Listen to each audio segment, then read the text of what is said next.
Quest Foundation presents Ma Swamini Prerna. Theme of this current issue is चिंता, तनाव, हताशा, आ सदीनी एक खतरनाक व्याधि। चिंता, तनाव, अवसाद इस सदी की एक खतरनाक बीमारी। Anxiety, stress, depression, a dangerous disease of this century. September-October 2023. Volume number 3, issue number 16. चिंता, तनाव और अवसाद, अशांतस्य कुतः सुखम। लेखक डॉक्टर सुरेश गर्ग। चिंता, तनाव और अवसाद एक ही परिवार के सदस्य हैं। चिंता मन मस्तिष्क की कोख में उपजा तनाव एवं अवसाद का बीज है। जब चिंतित व्यक्ति अपने अंतरंग एवं बाह्य की समस्या से लड़ने या पिंड छुड़ाने का प्रयास करता है और पूरी तरह सफल नहीं हो पाता, तब उस परिस्थिति से निरंतर सामना करते रहने के लिए जो शारीरिक एवं मानसिक उत्तेजना शक्ति पैदा होती है, वह तनाव है। यदि वह हर प्रयास के बाद भी असफल रहता है और अपने आप को अक्षम, कमजोर, असहाय महसूस करता है, तो हताशा, निराशा में डूब सकता है, जिसके दुष्परिणाम स्वरूप सामान्य जिंदगी में दुखी, निष्क्रिय, अंतर्मुखी, अकेला अकेला, हीन भावना एवं नकारात्मक सोच में डूबा भयभीत सा नजर आने लगता है। यह अवसाद की स्थिति है। इसे डिप्रेशन कहा जाता है। चिंता बहुत व्यापक शब्द है। फिक्र, परवाह, शंका, भय, डर उसके ही रूप है। इस समस्या को लेकर 20वीं सदी के मनोचिकित्सक डॉक्टर सिगमंड फ्रॉयड ने कई वैज्ञानिक शोध करके चिकित्सा जगत की राह आसान बनाई है। उन्होंने पीड़ित मानवों पर प्रयोग करने के दौरान उनके व्यवहार का निरंतर अवलोकन यानी ऑब्जर्वेशन करते हुए मानसिक रोग के लक्षण, कारण, दुष्प्रभाव, निदान एवं विस्तृत शोध कार्यों से निकले निष्कर्षों के आधार पर मान्य मनोचिकित्सा विज्ञान स्थापित किया। इसके लिए उन्होंने भौतिक शास्त्र के पहले सूत्र का सहारा लिया। लक्षण का कोई ना कोई कारण होता है। बिना कारण के कोई लक्षण नहीं हो सकता। जहां धुआं है वहां आग अवश्य होनी चाहिए। यह सिद्धांत अध्यात्म एवं दर्शन शास्त्र में भी कर्ता, कारक और कारण के रूप में मौजूद है। भौतिक शास्त्र के अनुसार विश्लेषणात्मक अध्ययन के दौरान लक्षण को विज्ञान द्वारा निर्धारित 5 कसौटियों पर कसते हुए मूल तक पहुंचा जा सकता है। पहचान होने के बाद निदान और उपचार आसान हो जाता है।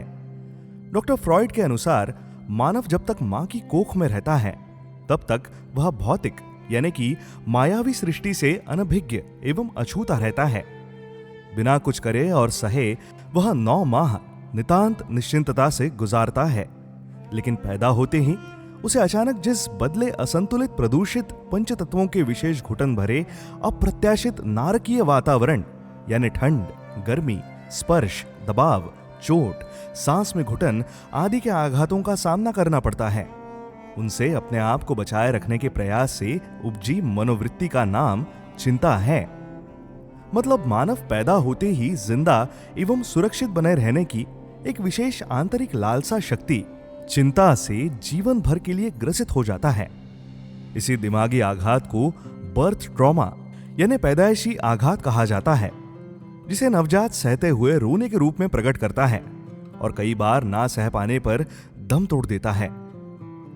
अतः चिंता रूपी यह रोग बीज आदिकाल से चली आ रही सर्वव्यापी जन्मजात मानवीय मानसिक विकृति का पहला लक्षण है। जैसे जैसे मानव का विकास होता गया, वैसे वैसे उसमें अहंता बढ़ती गई और वह उतना ही स्वार्थी यानी अहंतावादी होता गया। भगवान सबका भला करे, परंतु सबसे पहले मेरा, मैं हूं तो जग है। मनोचिकित्सा विज्ञान में इसे ईगो कहा गया है, आत्म केंद्रितता। वर्तमान स्पर्धाई भौतिक व्यापारिक जमाने में यह ईगो यानी कि अहंता व्यक्तिगत स्वार्थ एवं महत्वाकांक्षाएं तनाव और अवसाद के लिए खाद पानी का काम करते हैं, जो बढ़ते बढ़ते विभिन्न मानसिक रोगों के रूप में मानव समाज में परिलक्षित होते नजर आते हैं। मनोचिकित्सा विज्ञान के अनुसार चिंता 2 प्रकार की होती है, शारीरिक यानी कि सोमैटिक और मानसिक यानी कि आंतरिक, जिसे गीता माता में भगवान ने इच्छा कहा है।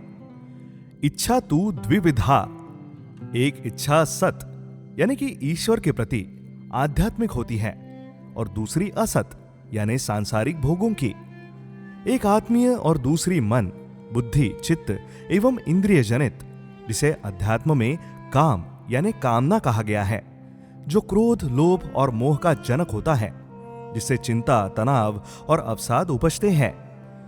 निर्द्वंद्वो ही महाबाहो सुखम बंधात प्रमुच्यते।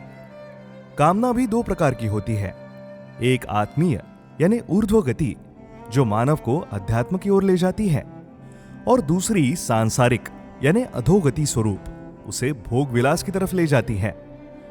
शास्त्रों के अनुसार चिंता के 4 मुख्य कारण बताए गए हैं। पहला आहार यानी कि भूख, दूसरा निद्रा यानी कि अनिद्रा, तीसरा अंधकार यानी अज्ञानता, और अकेलापन यानी असहायता और असुरक्षा। अतः इस रोग से देवी देवता भी नहीं बचे हैं। असुर, दैत्य, खल तो इस बीमारी के लाइलाज उदाहरण है। गीता माता के अनुसार ज्ञान, कर्म और भक्ति मार्ग पर चलकर इससे छुटकारा पाया जा सकता है। सभी धर्म संप्रदायों में सत्य, अहिंसा का अनुसरण करते हुए सात्विक मार्ग अपनाकर वीतराग, योग, ध्यान और समाधि जैसे साधनों के माध्यम से अंतिम शांति पाई जा सकती है।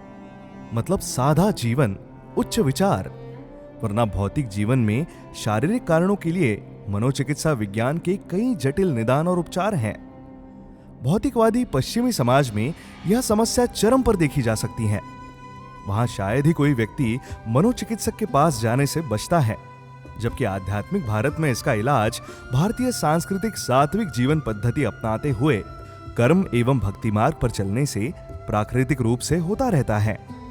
आम आदमी के लिए पश्चिमी सभ्यता में मनोरोग अस्पताल है और भारत में सत्संग और धर्मस्थल।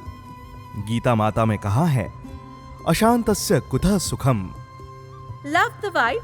Explore such interesting podcasts at www.questfoundation.org.in.